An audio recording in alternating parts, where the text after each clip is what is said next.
Chapter 1101 ini, ya another mid chapter lah yang tidak begitu spesial, tetapi sama seperti chapter sebelumnya, di mana chapter ini bisa dibilang relaksasi dari emosi yang sebelumnya sangat luar biasa di flashback Kuma. Nah, mari tanpa basa-basi lagi, kita langsung saja wadaw.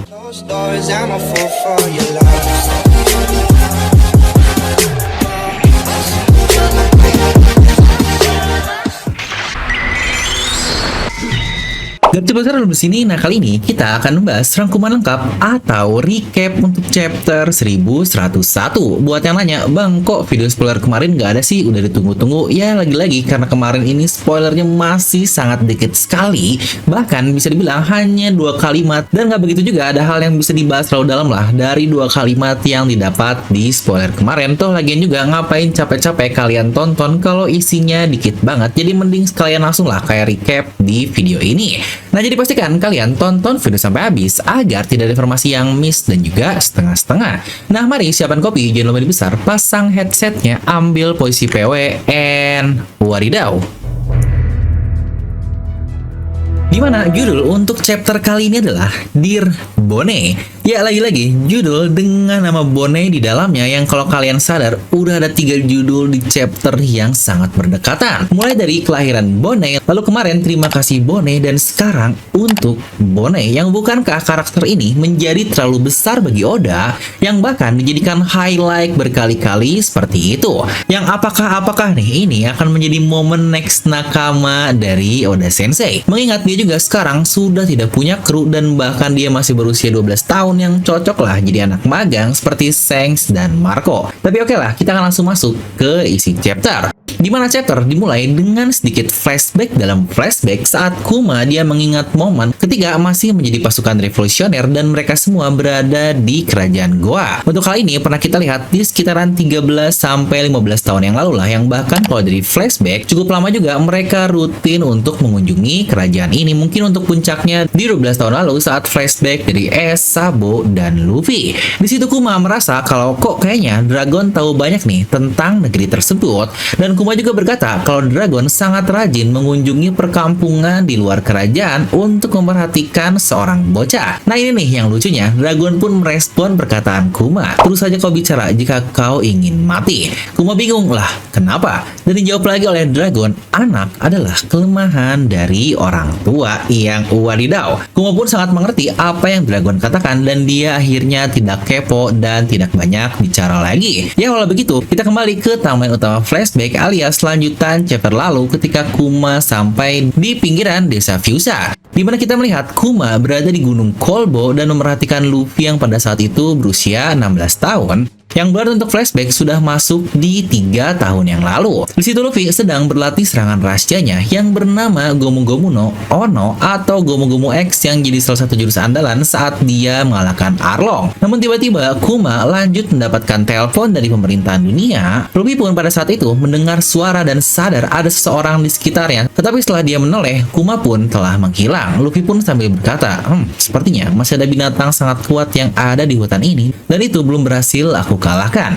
Yang sejujurnya bukankah momen kata-kata Luffy ini jadi mengingatkan kita ke latihan 2 tahun Luffy di desa Rusuk Kaina bersama Rayleigh yang sama-sama juga lawannya adalah binatang-binatang yang super kuat. Kayaknya emang udah jadi watak dari Luffy kali ya untuk mengalahkan atau berlatih bersama seekor binatang. Dan kembali ke Kuma, dia pun meninggalkan desa Fajar tersebut atau Dawn Island dan mengerjakan perintah dari pusat. Dimana dalam chapter ini kita banyak mendapatkan narasi terkait surat yang Kuma buat untuk anaknya yaitu Bonnie. Surat-surat tersebut berbicara tentang bagaimana Kuma sangat mencintainya. Dia juga menjelaskan bahwa dia melihat banyak sekali pulau-pulau yang luar biasa dan indah yang akan mereka kunjungi bersama ketika dewasa nanti. Ya, dimana Dear Bonnie yang menjadi judul dari chapter ini, yang pastinya juga itu adalah awal pembuka dari sebuah surat kan. Namun kita berpindah lagi ke kerajaan Sorbet, dimana semua surat dari Kuma ditahan dan bahkan dihancurkan oleh Alpha, sang suster seksi anggota Chipperpol tersebut. Dan Bonnie pun dia selalu menunggu surat dari ayahnya tiap hari yang bahkan tidak kunjung datang. Bonnie pun tidak pernah sekalipun menunjukkan jika dia memiliki kemampuan buah iblis di Toshi Toshinomi, terutama di hadapan para para tim medis tersebut. Itu pun lagi-lagi atas perintah dari nenek Connie yang menyuruhnya merahasiakan semua hal tadi.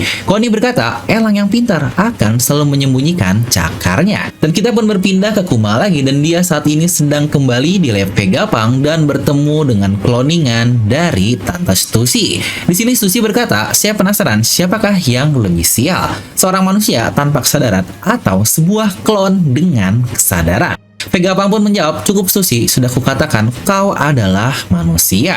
Dimana saat ini Vegapunk sudah memotong kepalanya dan menjadi apel seperti yang kita lihat sekarang. Dia pun menjelaskan jika modifikasinya selesai, Kuma tidak akan memiliki memori atau bahkan emosi lagi. Namun begitu, Vegapunk akan terus menjaga kesadaran penuh dari Kuma sampai detik terakhirnya nanti. Memori dan emosi yang bukankah sangat menarik, dimana bahasan Kuma masih hidup yang akan berhubungan sekali dengan chapter 1072, terutama judul chapter A Weight of Memory, yang bahkan memori Kuma pun disimpan di Pulau Eket. Itu sudah saya bahas lengkap di video review chapter lalu di 1100, dimana ternyata waktu sudah berjalan sampai tersisa 1 tahun lagi sampai operasi dari Kuma ini selesai, dan selama itu Kuma masih terus-terusan aktif sebagai pasukan revolusioner. Tetapi saat itu dia benar-benar diam, tidak pernah berbicara kepada siapapun, dimana Dragon dan yang lainnya pun sangat mengerti pasti akan ada alasan dari perlakuan Kuma ini yang banyak terdiam. Makanya akhirnya mereka sadar dan tidak perlu asal kepo lah nanya ngorek-ngorek kayak netizen nih yang selalu kepo dan ngurusin hidup orang yang bukan kepentingannya. Dan kita kembali lagi ke negeri Sorbet, di mana Bonnie merayakan ulang tahunnya yang ke-9, tapi sampai saat itu lagi-lagi surat dari Kuma tidak pernah datang sampai 1 tahun pun telah berjalan. Alias penjagaan Bonnie sebenarnya sudah selesai, atau bisa dibilang Bonnie sudah sembuh secara utuh. Tapi Alpha tidak akan membiarkan Bonnie pergi sampai dia berusia 10 tahun. Connie pun sang nenek sempat mendapatkan informasi dari bar di kota sana, di mana salah satu tim medis di sana tidak sengaja menyeplos kalau mereka dan Alpha adalah bagian dari agen pemerintah dunia. Connie dan orang-orang di negeri tersebut sebenarnya sudah merasa ada yang aneh dengan perlakuan dari para tim medis tersebut. Maka akhirnya mereka semua merencanakan untuk kepergian dari Bonnie. Nah, inilah akhirnya ketiga nelayan terkuat di kerajaan Sorbet, yaitu Gyogyo, Totsu, dan Potato, yang sudah bersama Kuma sejak Jini lalu akan membawa Bonnie ke lautan dan menolongnya agar bisa bertemu dengan ayahnya, yaitu Kuma. Ini pula yang nantinya akan menjadi awal dari bajak laut Jelly Bonnie di masa depan. Mereka pun mengubah kapal nelayan menjadi kapal bajak laut dengan dekorasi seperti pizza yang menjadi favorit dari Bonnie. Di mana Connie dan Bonnie pun akhirnya mereka bertukar pakaian, di mana Bonnie akhirnya dia berubah menjadi Connie yang akhirnya bisa keluar untuk pertama kali dalam hidupnya. Dan karena Bonnie diwujud Connie, dia berhasil melewati penjaga dan akhirnya sampai ke kapal. Namun Alpha yang sadar jika itu adalah Bonnie, dia pun mengejarnya menggunakan Geppo, dan dia pun berkata, jika kau kabur, maka perintah untuk penjagamu sudah tidak ada dan aku bebas untuk menghajarmu bahkan mengurungmu. Dimana di akhir chapter, Bonnie di mode anak-anaknya mengingat ketika dia pernah bertanya kepada Kuma, ayah, bagaimana bentuk dari Mika? Dan Kuma pun menjawab, jika saya tidak yakin bentuknya seperti apa, tapi semua yang saya tahu, dia adalah sosok yang memiliki tubuh karet dan dapat bertarung sekeinginannya. Bonnie pun menggunakan serangannya yang bernama Distortion Future sambil berkata, masa depan di mana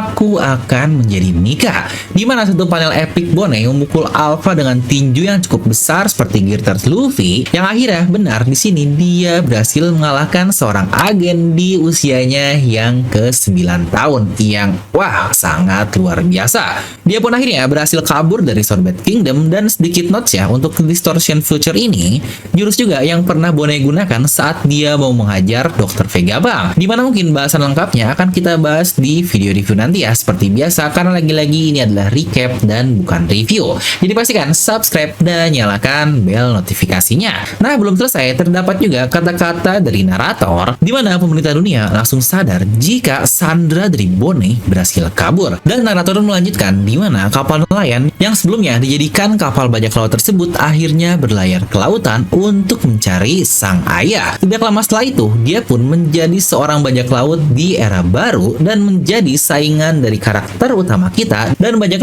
laut lainnya di generasi yang sama. Ya benar, pada akhirnya Bonnie di usia 10 tahun dijuluki sebagai Eleven Supernova, yang wadaw banget. Dan seperti yang saya bilang di awal tadi, ini memang chapter mid lah, tetapi sangat menarik sekali untuk perkembangannya, yang berarti waktu berlayar dari Luffy dan Bonnie bisa dibilang tidak jauh berbeda. Ya cukup beda lah dengan Lau, Baggy, Kid yang udah berlayar lebih dulu. Karena Ace saja tahu nama-nama mereka yang berarti sekitar 1-2 tahun sebelum Luffy berlayar. Dan yang jadi pertanyaan adalah, apakah flashback akan terus berlanjut atau sudah selesai? Mengingat kita sudah masuk ke kata-kata dari narator. Ya walau memang masih ada hal yang belum terjawab sih, seperti kenapa Kuma melempar kru topi jerami dan kenapa juga dia minta program khusus kepada Vegapunk untuk menjaga kapal dari Thousand Sunny tersebut yang sepertinya akan menjadi penutup di flashback chapter depan. Ya tetapi dikatakan juga jika minggu depan kita libur guys, yang berarti kita akan mendapatkan chapter 1102 2 minggu dari sekarang atau tanggal 20 Desember nanti. Yang jadi oke lah itu saja untuk video kali ini. Buat kalian juga yang mau support channel Filmnomi dan cari kaos dengan desain yang sangat unik dan tidak wibu-wibu banget, kalian bisa pesan melalui dnm.merchandise. Dan spesial buat kalian penonton YouTube Filmnomi, dapatkan potongan sampai 40.000 dengan kode voucher DNMM Merch ini yang bisa kalian baca di deskripsi video di bawah ya. Dan seperti biasa, semoga kalian terhibur dengan video ini. Like aja kalian suka, dislike aja kalau suka, jangan lupa untuk subscribe dan juga share ke teman kalian. Gue Devi pamit, and I'll see you guys next time.